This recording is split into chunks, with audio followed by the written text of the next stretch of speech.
Eric, and 10 to 59 chapter starts with the strange expression that we've had in the last couple of chapters, Lamatzeach al Tashchet. For the leader, al Tashchet, right? Gave a couple, don't destroy, maybe, was something that was seen as holy and didn't want other people to destroy it, or it comes from the Pasuk in Devarim, al Tashchet, et nachlat chetamcha, v'nachlatcha, whatever it might be. And here we have it's not just don't al Tashchet, but it continues. What is this? Nichtam b'shloach Shaul vayishmeru et habayit lahamito. This is a psalm that's a remembrance and a reflection, we could say, about the time when Shaul sent men to watch his house, he being David's house, in order to kill him.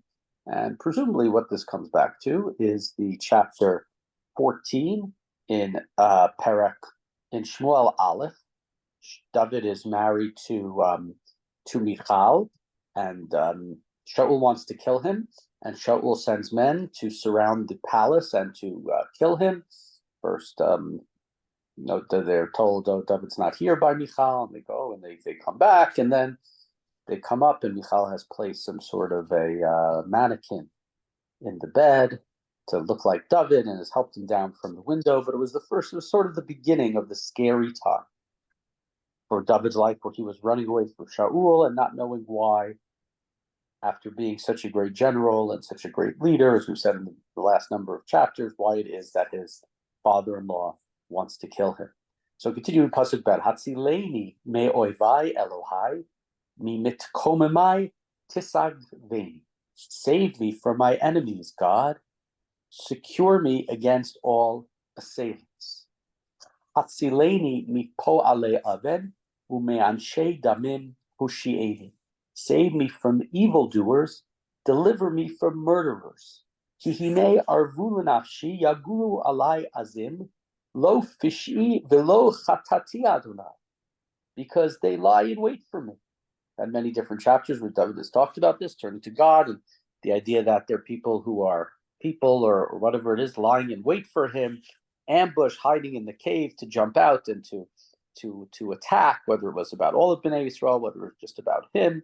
Here it's specifically for him. These fierce men, they're plotting against me, even though I've done nothing wrong, God. I don't know why. Why are they attacking me? He may know, but he knows that he hasn't done anything wrong. Bili avon, we're in verse 5, Pasuk. Bili avon yerutzun v'yi konanu, a little tired. Ura likrati urae. For no guilt, I didn't do anything wrong. I didn't make an oven, I didn't make a sin, but they rush towards me, and they're trying to get me. So look, Ura, look up and see that I'm calling in your name, and do something for me, God. But figure out a way. Now, the one who answers, presumably in a sense, is Michal, who lets him down the window and pretends that he's still in the bed, and the soldiers are waiting. When they finally come into the house, they find the mannequin, and David is long gone. But he's, of course, asking God for saving also, even as he's running away, perhaps. V'ata Adonai Elohim tzvaot Elohei Yisrael, hakitza lifkod kol hagoyim al tachon kol bogdei aven sela. And you, God of all of Israel, stir yourself up to bring all the nations into account. Have no mercy on any treacherous villain.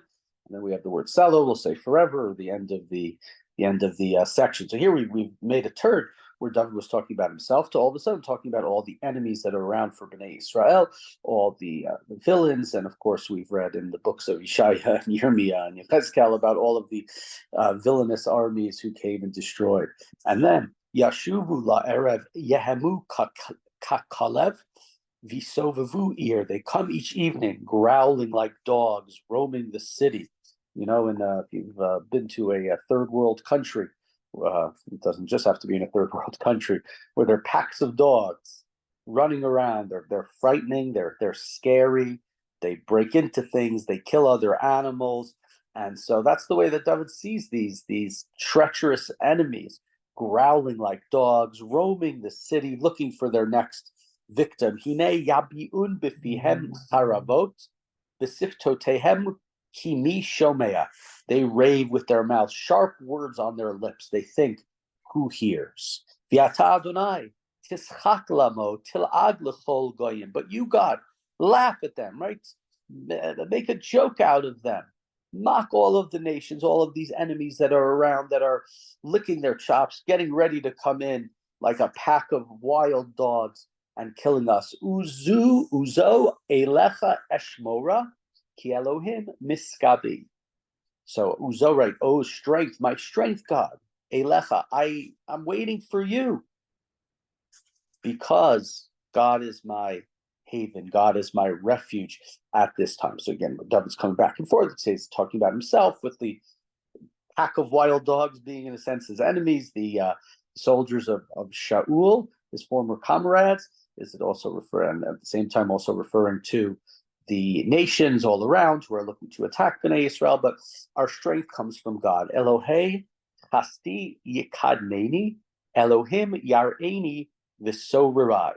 So my faithful, or my kindness, right? God of kindness, come to my aid, come to assist me, and then let me be joyous. Let me almost gloat over my enemies. Al tahar game, don't kill them. Pen yishkechu ami hani'i emo b'chelecha v'horidemo maginenu Adonai. Don't kill them, because if you do, then the people won't think about it.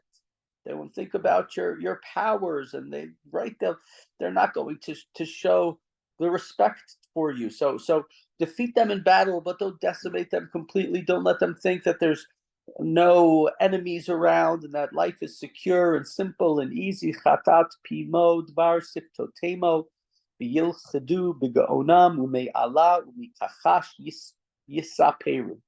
Because of their sinful mouths, the words of their lips, they'll be trapped by their pride, and they'll be trapped by their utter lies. Kale v'chema kale ve'ene mo v'yedu ki Elohim moshel v'ya'akov la'afsei ha'aretz selah.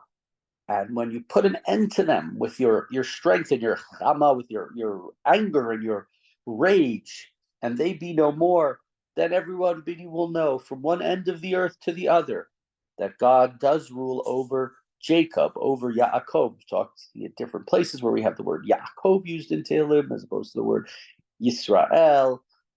Here we have Yaakov, Yashuvu la'erev yamu kakalev bisovu ir. They come each evening, coming back, growling like dogs. Hema yimi'un le'echol imlo yisvu v'yalinu. They wander in search of food, and they whine, and they cry out, and they scream if they are not satisfied. Va'ani ashir uzecha va'aranein laboker chastecha ki hayita miskavli umanos biom tsarli. As opposed to these ravenous enemies, these packs of wild dogs shouting out, looking for their enemies. That's what they are. That's how they're whining and screaming and shouting. What do? In verse 17, I will sing your strength each morning and evening, right? I'm going to talk about how your kindness and how faithful you are, because you have been my refuge. You have been my haven in a time of trouble. Uzielecha azamera. Again, we have this Uzielecha the second time, right?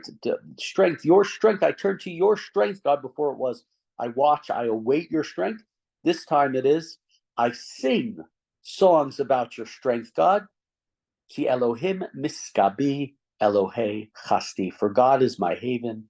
God, my faithful God, my God of kindness, will be there for me. And so here we have the chapter with two different aspects to it. The idea of David, his personal, the quote-unquote ravenous dogs, these enemies who are attacking him. He doesn't know why. What's the reason? And they're out for him. And of course, you said how Michal lets him out through the window.